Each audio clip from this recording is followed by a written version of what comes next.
Namaste, everyone. I'm your cPanel guide from the YouStable team. Have you ever cleaned your messy room and realized you need a new box just to keep those important papers or tiny gadgets safe so they don't get lost again? Or maybe on your phone, you create new folders like work stuff, family photos, memes collection, just to keep everything organized and easy to find. Well, your website files need the same care. When you manage your website through cPanel's File Manager, creating new folders or files is just like creating those boxes or phone folders. It helps you stay organized, tidy, and stress-free. And speaking of staying organized and stress-free, if you want reliable, affordable, and super easy hosting, then check out YouStable. Whether you're managing one website or many, YouStable gives you a fast, secure, and smooth hosting experience, so you can focus more on creating and less on worrying. All right, let's see how you can create a new file or folder in cPanel, step by step.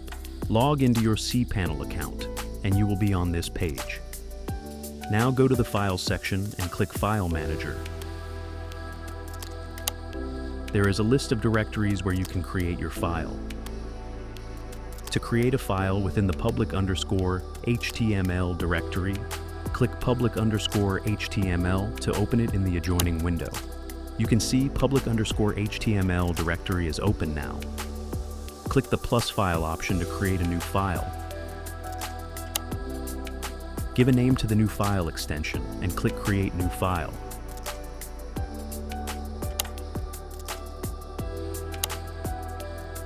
Here is the created file within public_HTML. Similarly, you can create a folder by clicking plus folder.